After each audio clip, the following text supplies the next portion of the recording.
Good morning, everybody. I want, first of all, simply to thank you for enabling this conversation on what I believe is the most important spiritual question of our time. There are two insights that underlie this presentation.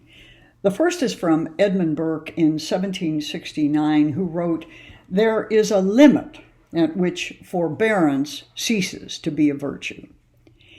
Later, Chartin writes to remind us that the only task worthy of our efforts is to construct the future. Well, there are those among us who understand, I'm sure, that my forbearance expired ages ago. And so 55 years later, I am here begging you for your companionship through this possible determination of spirituality in our time. First, let me explain that I have spent the better part of my life teaching because I really believed that knowledge would be enough to turn the world around. So, for instance, I taught how wrong had been the long-standing ideas about women, but I didn't see any change much in the life or the stature of women in our society. Then I taught the numbers of civilian dead at the hands of modern warfare and discovered that warfare now realizes that 60 to 80% of its victims will be civilians. But the support for war does not seem to have faltered much. I looked too at the 6th century rule of Benedict and its world-changing effect on the development of Europe for centuries. And I looked around our society and wondered what we are missing now in this world where capitalism leaves whole levels of the population poor and then blames the poor for their inability to find low-level part-time work as life becomes more and more technological for all of us. I was naive enough to think that once people understood this kind of social imbalance that was dogging all of us, that somehow or other we would begin to see our own society and our role in it and our spiritual lives differently. The social imbalance that dogs us is the second classism of women, the marginalization of black and brown people, the corrupt nature of patriarchy, the theological deviance of clericalism, and the corruption of the political system. And it seems, I felt, that all of that would simply evaporate into the incense of holy citizenship and religious goodwill when we understood it. And then I got it. I finally got it.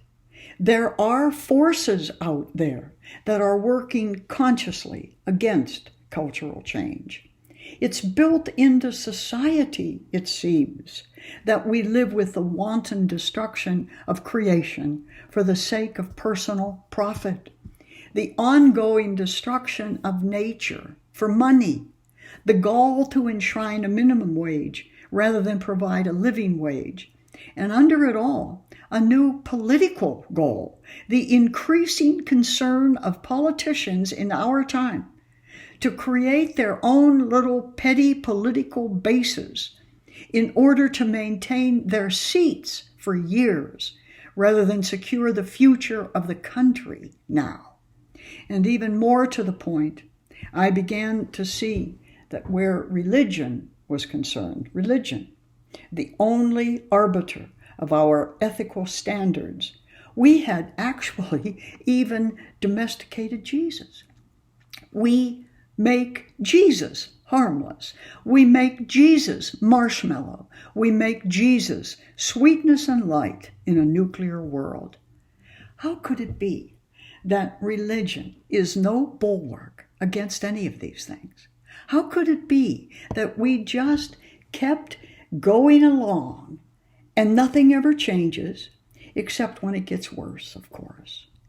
The problem is clear. In a world such as this, we have lost sight of ourselves as Christians. We have lost sight of ourselves about what we are meant to do and be as Christians. We're taught that the Christians are meant to follow Jesus, right? And we do at one level. We follow Jesus the healer very well. We follow the Jesus who cured the sick and raised the dead, bounced little kids on his knee and sat women at his right hand. And it makes us feel so good, so pure, so righteous. We do mercy very well, you see. But the fact is that the model of Jesus, the healer, is only one half of the Christian dispensation. Turn it over. Look at the other half and the rest of the Christian mandate, and you will find Jesus, the prophet. This is also the Jesus who spoke justice as well as mercy, and said to the disciples, "Stamp the dirt from your feet and leave those who will not listen." And then to the Pharisees who made their laws the laws of God, he said, "You brood of vipers and hypocrites." And also to the scribes who called what was clean sinful and what was sinful clean, "You whited sepulchres." This is the Jesus who cleared the money changers out of the temple and broke the laws of the Sabbath on behalf of the sick and the hungry and the outcast. Jesus the prophet challenged the high priests in the temple itself and could not be intimidated by Pontius Pilate to give in to the politics of the day. We are meant, in other words, to follow the Jesus who refused to ignore injustice, who refused to surrender the will of God for the sake of public or political approval. We are meant to follow Jesus the Word, the Jesus who stood up for all to hear and went on speaking and speaking and speaking against injustice with the heart of God and the tongue of a prophet. Instead, we live in an era that accepts half of what it means to follow Jesus, the nice half, the half that makes us feel upright and righteous and very satisfied with ourselves. We want our religion in a spiritual jacuzzi, a feel-good spiritual world, and we call ourselves religious rather than follow Jesus the prophet as well as Jesus the healer and call ourselves Christian. We have, in other words, ignored prophetic spirituality totally.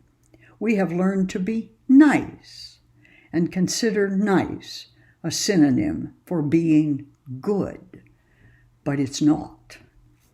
Worse, in our day, we have watched the church itself become more committed to assuring church privileges, to hiding church scandals, than it is to exploring important new theological questions like celibacy, for instance, or clericalism, maybe, or sexism, surely, or at very least, infallibility, all of which strike at the very meaning of church. We have ignored the question of what it means to be a real community in a church where less than 1% of the body purports to control the other 99% spiritually, its lay population, with no input from them at all theologically, these best educated lay theologians in history. In all its security and status and gentility, the church has forgotten the kind of genuine pastoring that Pope Francis calls shepherds smelling of the sheep. Shepherds who minister face to face to the needy poor, who support the hurting divorcee, who misses the sacraments, who shepherd the marginal gay, but called by us too often disordered and are so defamed. No, instead, the visible church lives in the style to which we have become accustomed, far from the sheep and even farther from the prophets of the streets. Instead, we have watched the bishops of the church become sanctuaries for pedophile clerics rather than sanctuaries for undocumented aliens. And in the midst of it, I have heard too many Christians go silent in both church and state in the face of moral, ecclesiastical, economic, and political collapse. Why did I write this book, The Time Is Now? Because I could not bear the roar of the silence 1 minute longer. So what does that mean? It means that we have choices to make. Clearly, we are at a crossroad in time. In the light of the great questions of the day, we must begin to take steps that will determine the future of the world. And we have a choice. The problem is that choice takes 3 forms. Our first choice is simply whether or not we will avoid what we're looking at. We can, of course, simply withdraw from the fray. We can say, I'm not getting involved in that, and curl up again in front of the television and leave all the great questions of life to somebody else to answer, as in, what about the air pollution, the desertification, the loss of species, the destitution and despair and abandonment of immigrants, the inequality of women, the other half of the human race, and simply say, well, that's not my problem. Really? Well, it's going to be your children's problem if you don't do something about it. Or have we no responsibility in our generation for them either? Our second possible choice is submission. We can simply choose passive acceptance. This is it is too bad. There's no doubt about that. It's really too bad. But that's the way it is. You might as well enjoy it. Meaning we ourselves take on the values of the day. We forget the values of the gospel. We give in to the values of the day. We roll over. We go silent. This choice is a decision to crawl into a comfortable cave with nice people that we call our church and become a society within a society, but without a soul. We just hunker down together and wait for the storm to go by. But the third possible response is qualitatively different. The third choice is prophetic. It refuses to accept the souring of the status quo. It speaks out against the deterioration of the will of God for the world, against the violence, the poverty, the trafficking of women and children, the 940% increase in the wages of CEOs in the last 40 years, while the wages of their workers who made all that money for them has increased by only 12% during the same period of time. Prophetic spirituality says no to anything that ignores the will of God for God's creation. This third choice follows the path of the prophets of old, who spoke the voice and the vision of God for the world then, for justice, for equality, for peace, for creation, and for human dignity everywhere. And they spoke it over and over again, whether the world wanted to hear it or not, whether it disrupted their busy lives or not, whether their neighbors approved or not.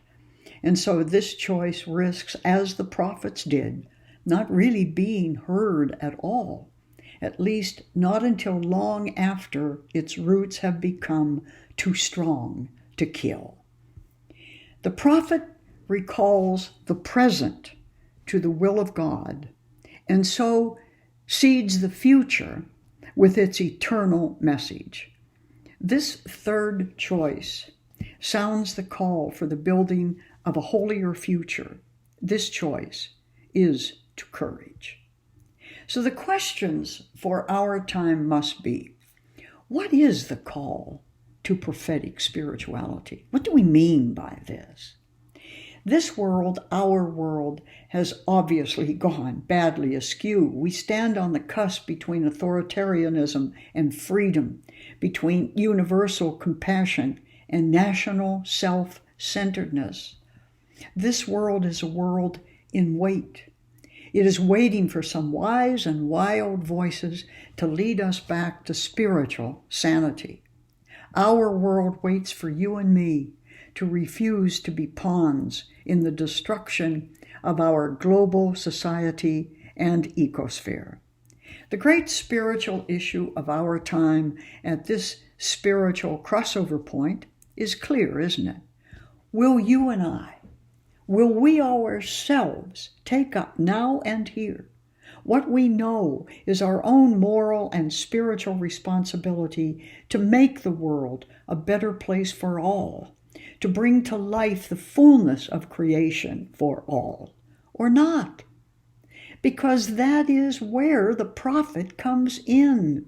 The prophet is the person who says no to everything that is not of God, no to the abuse of women, no to the rejection of the stranger, no to crimes against immigrants, no to the rape of the trees, no to the pollution of the skies, no to the poisoning of the oceans, no to the despicable devastation of humankind for the sake of more wealth, more power, more control by a few.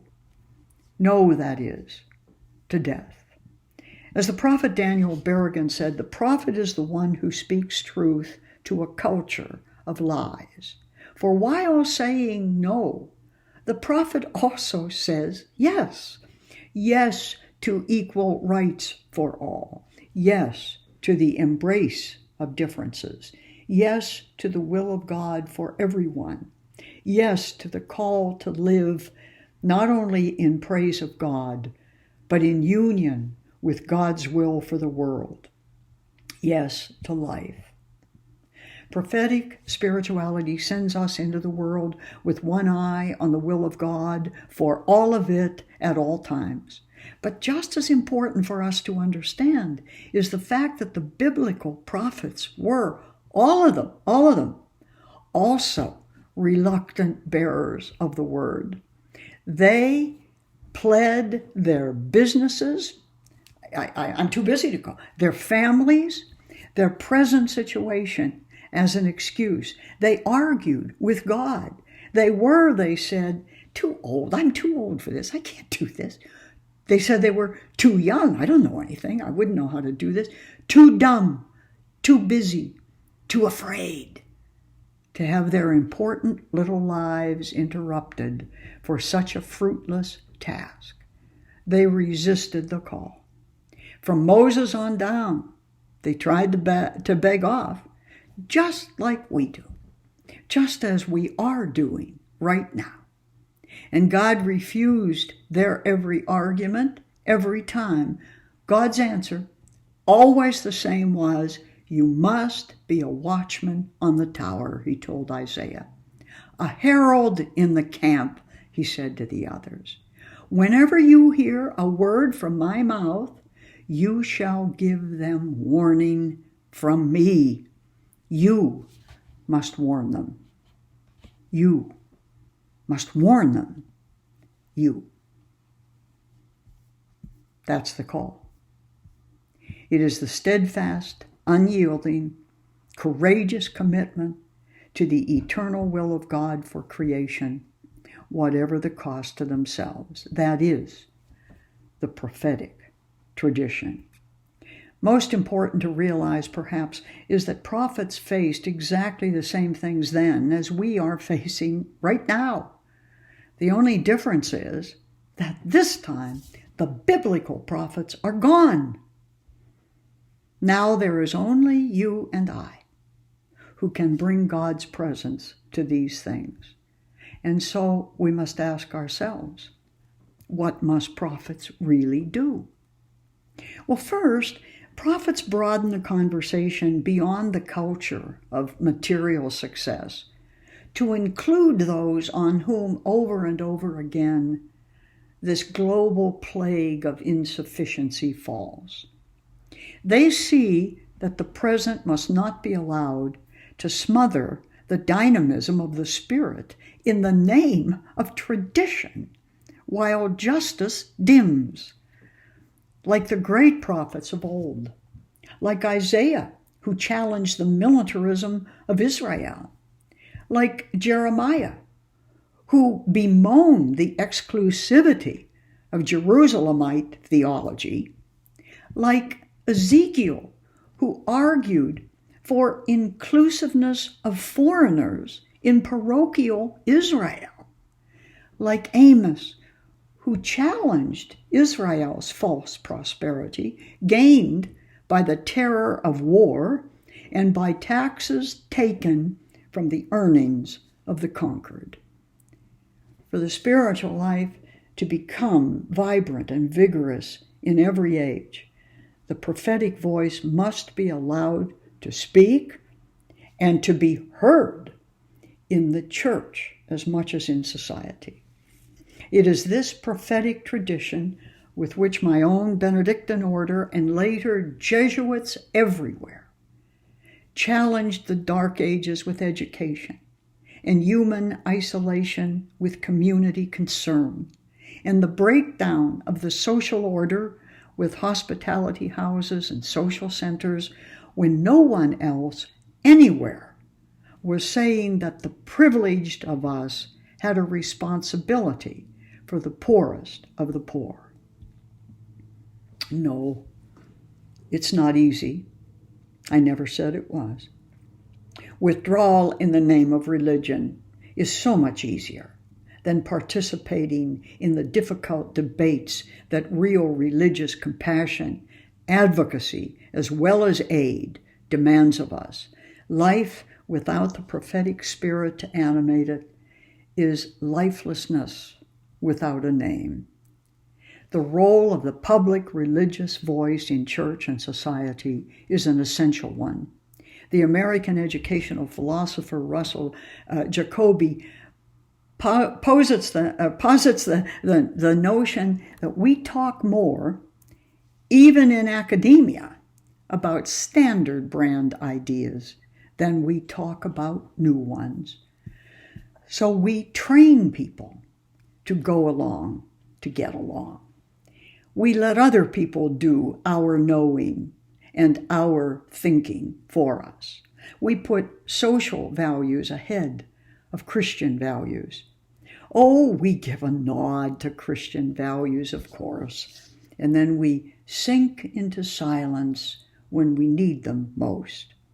So a new kind of prophetic challenge has arisen in large part outside the system itself, outside the churches, much of it in singular fashion.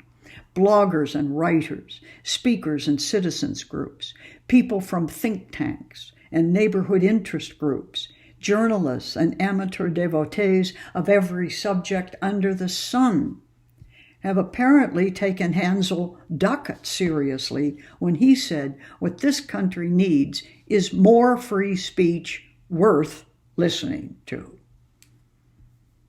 The gift of the prophet is the raising of the dissenting voice in a society.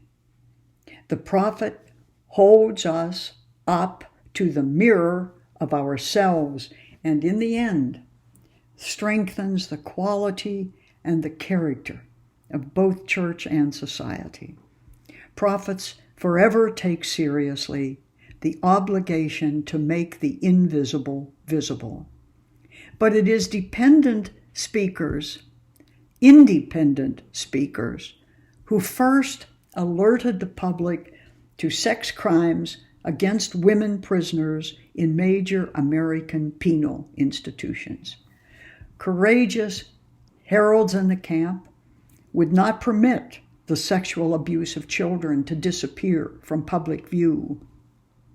Vibrant Christian women, even now, will not allow the question of the role of women in the church to be dismissed by a church painfully in need of women's wisdom and feminine strength.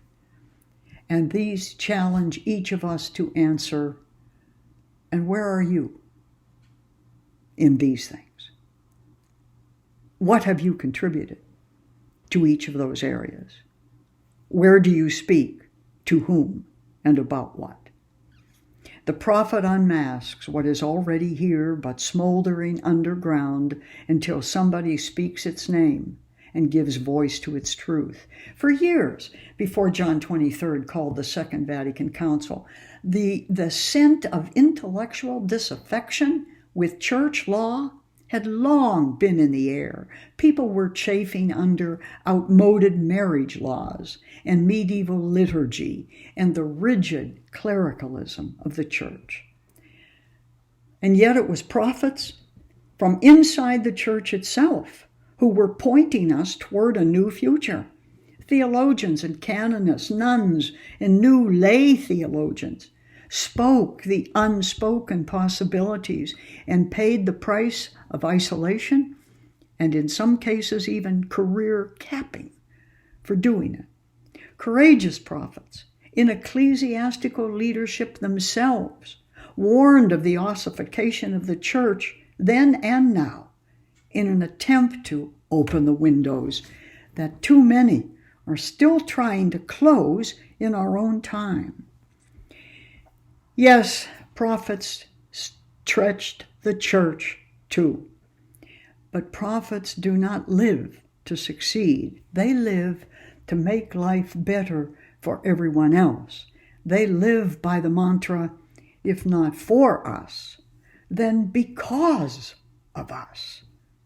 Then after days, weeks, maybe years of petitions and conferences and boycotts, phone calls, letters, group discussions, public demonstrations, polls, setbacks, disappointments, financial losses, teach-ins, research projects, and sometimes, yes, even periods in jail.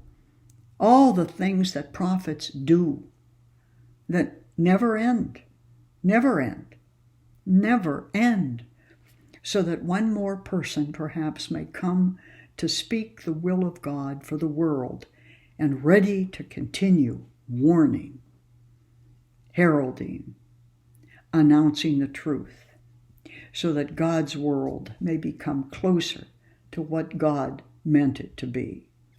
To be a prophet in our time and any time is to risk both rejection and ridicule. It is a call to uncommon courage, to raise difficult questions, to support blacks or browns or females, trans figures or foreigners or fetuses, and frantic and underpaid women in a white, male, supremacist world.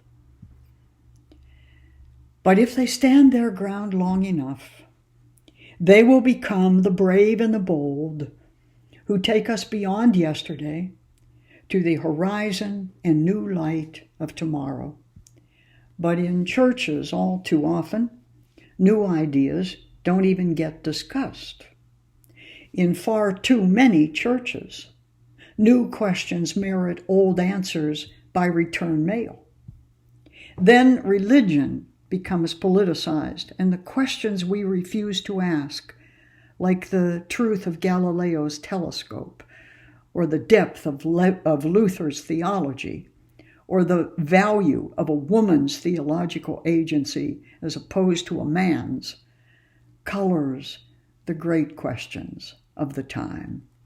And so the tension between the primacy of conscience and the demands of law and traditionalism loom large in a world in need of a prophetic spirit. We cannot trust old answers about the justice of war, or the so-called balance of social structures, or the equity of global economic systems, or the morality of business practices, or the role of religion in public life, or the moral limits of nationalism anymore. All those answers are frayed at best and sometimes even frightening. The purpose of the biblical prophet's call was to raise these ideas in the public square, not to spin them, not to smother them, but to further the best of the communal vision. Real faith knows that faith unfanned is sterile, and that questions ignored go elsewhere in search of answers. The only question now is whether there will go on being prophets enough to help the world sort and sift ideas that others want only to suppress for the sake of the suppressor, not for the sake of the gospel. The prophets of religion must go on raising their cry in both church and state. Master, the disciple asked, tell us the answer to the greatest spiritual question of them all. Is there life after death? And the Holy One answered, oh, my dear child, the greatest question of them all is not, is there life after death? The greatest spiritual question of them all is there life before death? To you, to all of you, the prophets of our time, speak life, speak truth, speak justice, mount the walls, be the heralds, warn us all. Indeed, with Edmund Burke, do not forbear the unbearable. With Chardin, construct the future.